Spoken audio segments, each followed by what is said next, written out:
call, please. Mr. Hess, Present. Mr. Byrne, Present. Mr. Lear, Mr. Legess, Mr. Olkoff, Mr. Snipes, Present. Mr. Dunbar, or Miss Dunbar, Mr. Ritter, Miss Parker, Mr. Fairfield, Mr. Carrico, Present. Mr. Eckhoff, Mr. Smith, Miss Zucola, Mr. Wheeler. We have a quorum. Mr. Searoyce and Mr. Lear. Mr. Lear, Mr. Seroy. Present. We have a quorum. Okay. I have not received anything for public comment. Is there any public comment at this time? Any public comment? Take a approval of the minutes from February 13th, 2019. Mr. Smith, seconded by Mr. Byrne. All in favor say aye. Opposed, same sign. Motion carries. Nothing for the Chief Judge. Circuit Clerk, Ms. Cianci. In your packet you have a copy of the monthly report. Take a motion to combine and approve. Mr. Eckhoff, second by Mr. Lear. Good morning, Sandy. Morning. Comment.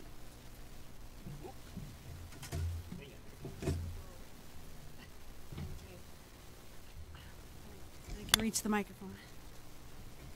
Good morning. Let's see, there's nothing unusual with the disbursement report that you just approved.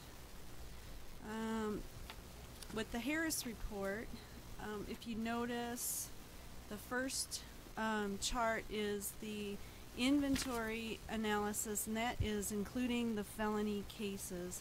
One of the representatives came and met with me a couple weeks ago, and he kind of broke it down a little bit better for me to understand the report. So, like in the years 2011, 12, 13, and 14, that first chart, we turned over 43,995 cases to the tune of $15 million. But if you really break it down, 57% of them were traffic tickets. And the felonies, which the numbers tend to enlarge the collection amount to be collected, you know, it's $2,800,000, and that's only 18%.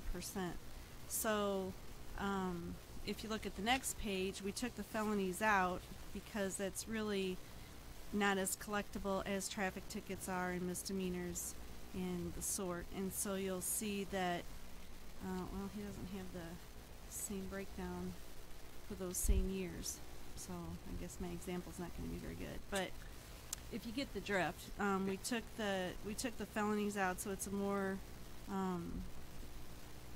a better amount of. So like in 2015, we put over 4,800 tickets to the tune of 1,669,000, and in that group, 53% were misdemeanors and 35% were traffic. So we were entering all the backlog from those years that were the cases that were going to court when Judge Tungate and all those other judges had their collection court call. So then things kind of slowed down per se. So like if you look further, closer to 2017, we only turned over 153 misdemeanors as opposed to 2,000 cases. So that was where we were entering all of the backlog to try to get it in to see what we could collect. And then he also brought a very extensive chart for me to show that of these cases, we're still collecting cases that are more than 7 years old. You know, I mean, we're still, every once in a while, we're still picking up some of those cases even today. So the chart was about a 0.2 font. It was so tiny I could barely read it, but it was very extensive. And I think we'll maybe do that quarterly, he said, or maybe every 6 months, so that we could really drill down and see, you know, that what they're doing is still, you know, good work as far as back even with tickets that far. So that's what I wanted to explain about that. So then if you look at the recovery report, you'll see that we collected almost half, not even quite half of what we normally do. And I asked him about that, and he said that it's being seen across the board in all areas that they collect for in health and government and everything else. I think part of it is because the taxes, you know, the IRS was shut down for that little bit, and so the taxes being dispersed were delayed. So I'm hoping to see a bigger uptick for March and April with that. I have a quick question, Sandy. Sure. After 10 years, do they write these tickets off, or they just... No, they don't. No, they can keep that. The stuff that I turn over to the comptroller, that's only 7 years. So as they, by the month, as they fall off, they fall off. And but this is The Harris and Harris. they can collect whatever they can collect. So if somebody wins the lotto and, you know, they still owe money from 25 years ago, we will find that money. Mr. Lear. Thank you, Mr. Chairman. As I'm looking at these dollar amounts on the first page, 2015 we've got 4 million, 16 4 million. Then the next 2 years drop down to 1.2 and 1.7 million. So would we anticipate that those dollar amounts are going to be closer to the 17 and 18 in the future? I would think so, because we were still entering a lot of the backlog. You know, we've been taking all that stuff because we're trying to get as, you know, the biggest net out there. So I would say yes, that would be a more Thank you. more correct amount. And actually, if you really look at this second chart, that would be the more collectible, because that doesn't include the felonies, you know. So, and then unfortunately fortunately for some and unfortunately for others, with the way that the laws and statutes are being changed, I sit on, I'm the president of the Illinois Association of Court Clerks now, so I sit on several different phone calls now, and one of them is the legislative committee, and all the different things that, you know, all the proposals that are going on. And a lot of them revolve around, you know, not charging much for bond, not making a lot of bail money, and people, they're expanding the opportunities for people to get free court services. They can apply for waivers and get those approved pretty easily. With the new legislation that's coming out for the clerk, you know, it's called the Traffic Criminal Assessment Act. The poverty level for a family of 4 that makes $100,000, it falls into like a 25% reduction. So we're going to see across the board that, you know, our fees are going to be waived a lot, and we're not going to be collecting as much. So, you know, a lot of these fines and fees are going to be streamed back quite a bit, that they're going to be charged with once they either plead or are found guilty. So it's going to be different. Mr. Lear. Those waivers apply regardless of the nature of the offense? I believe so. I believe there's that's what they're trying to accomplish. Yes, so that, you know, that you're not funding the courts on the backs of the people that can't afford to pay it anyway. Kind of is the theory. So it'll be interesting with this new, they call it the TCAA, with the new Traffic Criminal Assessment Act. They're also going to require us to do a pretty in-depth report from July 1st to December 31st to see what this new fee structure is doing to everybody's budget. So a couple of the counties, I've not done it, but a couple of the counties have done a test of like what their collections were for the month of February at what we currently take in, as opposed to what will happen with this new act, and they were decreased, and that's a smaller county, and so when I told Judge Kramer, he said, well, you know, what was the percentage decrease? And I said, well, I didn't ask her that, or she didn't report that, but it's gonna definitely change the way we do things in the future. Any other questions or comments on the reports? Mr. Wheeler. Thank you.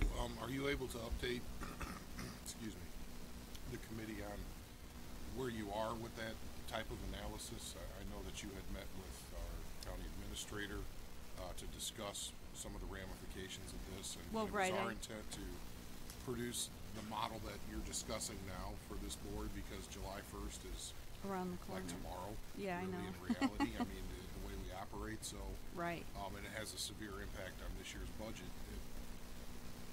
I don't think it's wrong to say the people that are in the courthouse and that use those services should be the ones to pay for those services, in my opinion.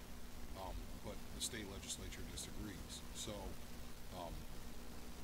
the general fund is going to have to pick up the slack here, and it could be substantial in our case. So that's the last half of this budget year, you know, the last 4 or 5 months. And you know, we should know that here, but the finance committee is the one who has to have that analysis. So Right. where are you at in that process? Well, I haven't, we just received, the administrative office sent, a really detailed chart on the, for us to use when we do the resolution for the fines and fees.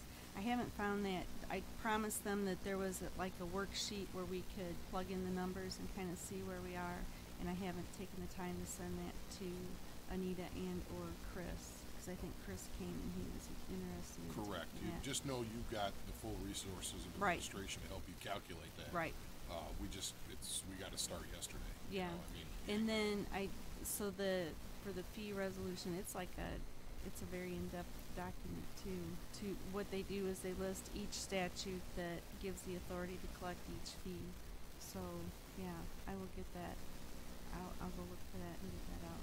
Is there an easy way to find out what the economic status is of the people that have had these fines and fees historically? Are you able to make any? What do you mean by that? Well, if it's based on income and ability to pay, Oh, do you have any way to look No. back and say 60% of the people that have had fines? See my point? yeah, So, no, because if we have historical trends on collections here, right. if we're able to apply a rule to it, at least we'll know what we got to come up with out of another pocket of the county's finances to pay for this the rest of the year. Yeah, but I don't know that in every file most files we have the forms that people have filled out, because they'll have to fill out a form testifying as to what their income is and things like that. So, Does Mr. Latham have any of that information as far as when people have gone through the courts and what their income status is? Use your mic, Tom. You know, when they assess the probation fee, which could be up to $50 a month, that's what they use as far as, but it's really a self-report, real quick. Right. You know, so I don't know. nothing solid. Yeah, we don't make them bring in their tax forms and things like that. Wow, it's like we're driving without a road map and at night no lights on. And then there was, Winnebago was supposed to give us like a template for the fee resolution or whatever, and there was some language that they had questions on, and they sent it to the Attorney General, so they're waiting on that. So a lot of this, again, just like normal, is going to be last minute work. It's not going to be, you know, I mean, we've sat through all these classes and everything, and everyone's getting ready, but we're still just not there yet. So just my last question, do you think it's feasible for us to do our own study and say take the month of June, excuse me, and start off with a form for all those that have been assessed fines, to have them self-report so we can gather some data? Or even the month before of May, if you get it, do you see my point? Yeah. It's work, but it's valuable work, so this body can know what we've got to come up with out of the general fund, because we might be just out of the hole, so to speak, barely, but that'll put us right back down. I can talk to the chief judge and see if there's something we can come up with.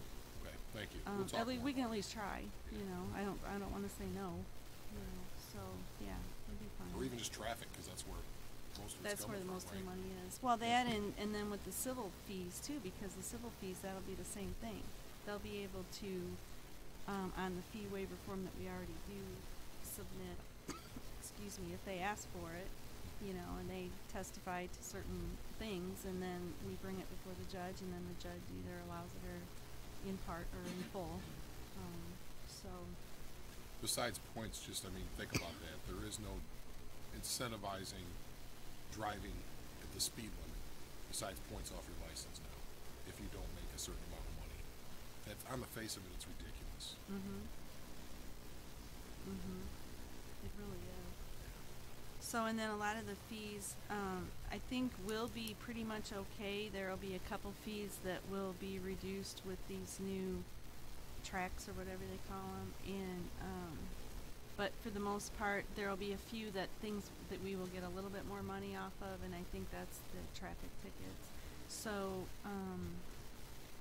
you know, we may not be as bad off, but it's the waiver, the fee waiver thing that's really going to hurt everybody across the board. Thank you. Mr. Snipes. Just a probably more informational inquiry. When you have a judgment and the 7 years expired, have they ever looked at the revival of that judgment after 7 years, which takes it for an additional 20 years? Some do, but you know, some don't. We have file cabinets full of cases that we're trying to decide, should we, you know, keep them or And you throw them. put them, you know, into the recycle. You know, we have to get permission to do something. So except now, if we can back it up on our case management system, we don't have to keep any papers. So eventually what we're going to be doing is scanning a lot of that information in. But still, that's up to the parties. You know, that's not up to us to revive the judgments. So, All right, I was thinking of that, those fees that are kind of owed to us. well, it depends. In the civil cases, revival of the judgment, that's, you know, has nothing to do with us. But like the criminal, is that what you're talking about? Well, once we, if something's due and owing, It's just always due and owing. You know, I'll Okay. have people, like the only people that can really reduce it, I would think, are the judge and the state's attorney. You know, there's nobody in my office that can say, you know, you can't come in and say, gee, I owe $10,000. What if I paid you $8,000? Well, that's not up to me or any of my staff. So, well, the revival of the judgment is just something that kind of prolongs the ability to collect the judgment. So I was just wondering if there was anything on our side that we can do, or the state's attorney, to kind of revive those versus just letting them kind of fall off. But well, no, they don't fall off. so they're there forever. Like if somebody has sent all this money, none of this falls off. Oh, okay. So you don't have to revive the judgment. You can just. No, those are Constantly civil. connect. That's in the civil cases. Those, Oh, that's okay. what happens there. Okay, So- that makes sense. And Yeah. then, well, and then there's another bill that's out there right now too, that they're wanting the restitution to be paid first, which that's, you know, a really horrible thing for us because we collect the fees to operate the courts first. So, you know, somebody wants to get which I understand, getting the restitution. You know, people don't get their restitution often, or if they do, it's always one of the last things to get paid. But, so that's another bill that's out there. So that'll be interesting. Okay, we have a motion and a second on the floor on the monthly reports. All in favor say aye. Opposed, same sign. Motion carried. Computerization? Well, the only thing we're still getting, the testing hasn't been done yet for the integration between Courtview and Tyler. It's been an extensive project. Paula, one of my employees, has been working directly with Tyler and Courtview, and we're supposed to be close. We keep saying that every month, but eventually we're going to get to the testing, and then we can be fully integrated and go from there. So we're still printing everything that comes over the computer and then rescanning it back in.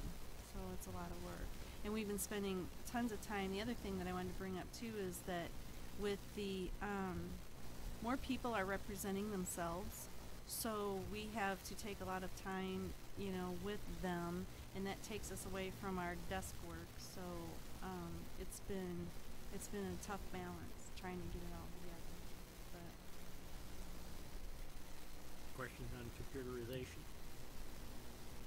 Traffic Criminal Assessment Act, House Bill 100-987. well, that's kind of Yes, what I we know were that's what- talking but it's about. on here, Yeah, so yeah, it's on there. Yeah, Yeah. and I just wanted to make sure that we talked about it. So we have. It's a 300-page bill. If you're interested in reading it, I think did she provide the link? No, but the House bill, you could look at it if you like. So it's a lot. It's a lot to digest. So Any other questions for Ms. Cianci? thank you very much. Thank you. State's Attorney, Mr. Rowe, I believe he's on a murder trial, isn't he? He's not here. Take a motion to combine and approve his reports. Mr. Burns, second by Ms. Parker. All in favor say aye. Opposed, same sign. Motion carries. Also, the public defender is not here. Take a motion to approve his monthly report. Mr. Snipes, second by Ms. Dunbar. All in favor say aye. Opposed, same sign. Motion carries.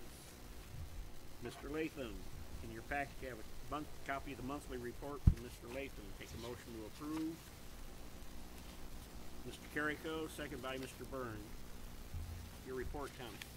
Nothing really much to discuss unless someone has any questions. You see we had a little over 2,400 contacts, which is pretty consistent with every other month. 232 drug tests, 53 investigations, and our juvenile detention numbers continue to be at that, I think about 6 in River Valley right now. So it's staying at that mark for a while now. The report says 7 at River Valley, it is 6. Any questions on the report? Have a motion and a second. All in favor say aye. Opposed, same sign. Motion carries. Thank you. Yeah, not much this month. I know last month I discussed a little bit about we have a local treatment facility we're using to expand our weekend drug testing, which is going real well. Some grant money also pays for them to have a person in our building 16 hours a week just to collect drug tests.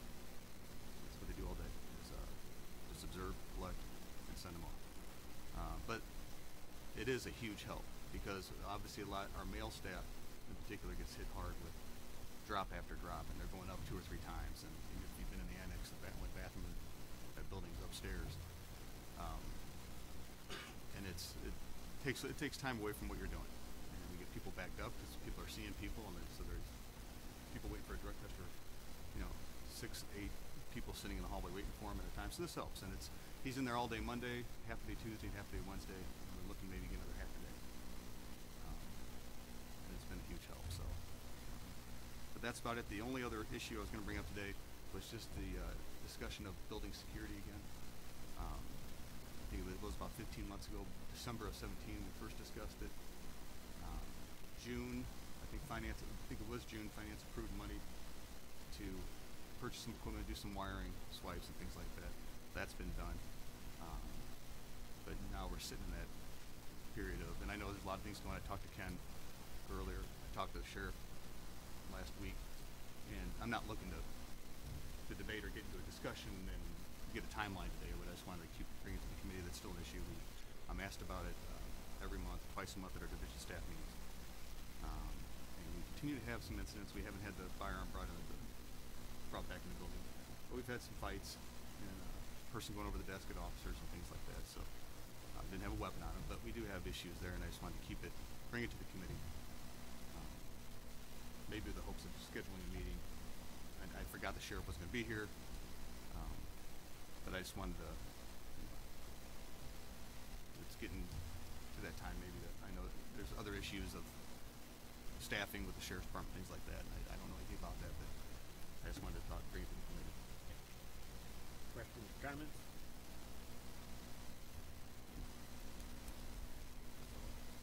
Thank you. report. Sheriff is, I believe, on vacation. We have Chief McCabe here today. Take a motion to approve the sheriff's report. Mr. Eckhoff, second by Mr. Snipes. Good morning, sir. Fine. Good morning, everybody. You have the report in front of you. Before you go there, I just want to touch on one thing. We had a homicide on March 6th that we're currently working on. A 36-year-old Anthony Dabney of Pembroke Township was found murdered in a ditch out in Pembroke Township, and those cases are tough because you don't have a lot of witnesses lining up to say we saw something, but investigations is moving forward. Again, we encourage anybody with information to call our Detective Bureau at 802-7150. That's 815-802-7150. Or you can call Crime Stoppers, 815-93-CRIME, where you remain anonymous, and there are monetary awards to be doled out for that. The report's in front of you there. The kind of self-explanatory. The numbers hold for themselves. Citations are up. We're down a little bit with paper services. I don't know the reason for that, but we'll take a look at that. But everything else, the numbers seem to be holding consistent. Touch a little bit on what Sandy was talking about. You know, our legislators race forward to try and dismantle the criminal justice system because they think everybody should be out on the street, and unfortunately, we, the counties, pay for that. You know, I've said it before. We have a parole problem in Illinois. If you pay attention, these high-profile murders are committed by people on parole that they let out, and then we have to catch them again. A couple summers ago, we had a rash of burglaries out in the county, and all three of those individuals were on parole, and they were doing these things armed and told us if they had to shoot somebody, they were going to do it. So at the beginning of this whole mess in January, we had just shy of 5,500 warrants. Criminals are criminals because they don't do what they're supposed to do. I will imagine when we report back next year at this time, we'll probably have double that many, because if they have no skin in the game, money or anything else put up, they're not going to show up for court. We've seen it in the middle 90s with driving while suspended. You know, it wasn't taken very seriously, and you catch somebody and they have money on them. I'm not going to post bond. They get recogged the next day and they go and drive away. And then 2 months later, you catch them and they have a warrant, and they're still driving suspended, and you do the same thing. And we're doing the same thing here. If you pick somebody up on a warrant for failure to appear on their original charge, they get let out again.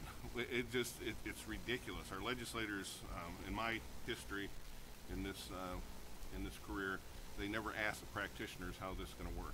They just pass laws and go, here you go, handle it, and we go, this is horrible, and then we have to fix it. So, any questions?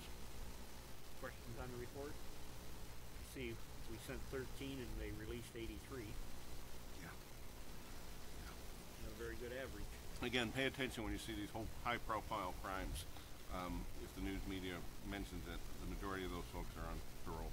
So we had them locked up, and some individuals said, "Hey, this is great. They're saving money." They think by putting these individuals back on the street. Well, some of these people don't belong on the street, because when they're locked up, they're not burglarizing your house, they're not stealing your stuff, they're not shooting somebody else. And just my opinion. Any questions? Any questions? I have a motion and a second. All in favor say aye. Opposed, same sign. Motion carries. That's it, sir. That's pretty easy. Coroners, in your package you have a copy of the monthly report and the monthly receipts and money. Take a motion to combine and approve. Mr. Snipes, second by Ms. Sakulo. Comments on your report? Sure. Morning. The one thing that really stands out, I think, on the report is autopsies. You see 13 there. Year-to-date total is now 17, but if you remember last year, year before, we were averaging like 9 to 10 a month. So I looked this morning, and year-to-date in 2017 we were at 35, and in 2018 we were at 27. So it's good that number's coming down. The more it goes down, the more money we save. So I think that's a good thing. Any questions on the report? Have a motion and a second. All in favor say aye. Opposed, same sign. Motion carries. As far as overdoses, we're at 5. We don't have any pending cases currently. Again, going back, looking at 2018, we were at 6 at this point. and in 2017 we were at 17. So again, we're seeing a reduction of 12, which is a great thing. Our average age is staying steady, right about 39 to 40, which is what we've seen the last several years. Coming up, this is kind of our busy time of the year with school stuff. We have Kankakee High School, BBCHS, coming out here for programs and tours. Full City is also coming out here. And then in addition to that, we'll be in Mantino and Herscher this year for prom programs in late April, early May. That's all. Questions? Staying busy. Comments? Thank you. Thank you. Do we have any old business to come before the committee? Any old business? Any new business to come before the committee? Any new business? Go ahead. Mr. Chairman. Serious. With everybody that has spoke today, should we come out and oppose the House Bill 100-987 for our county? I mean, we've supported some. Should we oppose this one? So just a question. Ms. Cianci. Introduced There we there's a bill that's out there right now to repeal it. So Should we support that bill? When we're doing those things? It's just a question. Mr. Wheeler. I think that if that's, excuse me, if that's what the committee would like, it could, well, it's not on the agenda, but it could be put on the executive agenda. If there isn't a House bill number or Senate bill number for this, then we could put it on and have the executive committee, who is the body that would make that. Normally, it would be come out of this committee to ask executive to put it on with their recommendation to oppose or support, as the case may be, but it would be appropriate. So if Sandy, you have that at some point, you could send it to us and we can put it on. Would you like to say we should move it to the executive committee? I would like to at least have the executive committee discuss it, and I would like to get a feeling from this committee's body too, if that's where they would like to go. I'm just one guy. We could take a head nod. We can't vote on it or Right. anything like that. Everybody okay with that? Looks like it's a consensus of the Mr. Snipes. I think before we indulge, if I'm not misunderstanding, Sandy said that this was a 300-page document. So if you peruse that particular document, is there anything in it that we need, or is it all adverse as to us, and the other bill is more conducive to what we are looking for? I don't want to support anything if it's not kind of been compared or paralleled, where you can make a comparison to see which of the two would be the greater. Because if that's a 300-page document, I can imagine what the other document might be, and we won't know the language up in it. So to support it without knowing what we're supporting would be counterproductive. I have no objection to sending it to the executive committee for that kind of research to be done, and then make a intelligent decision. You agree? Do you have any comments, Ken? You had on this? Okay, we'll move it to executive then. read the bill yourself and, make a determination. I mean, it's in English. Yeah, costing money, yes. Okay. Any other business to come up before the committee? Take a motion to adjourn. Ms. Dunbar, second by Mr. Snipes. All in favor say aye. Opposed, same sign. Motion carries.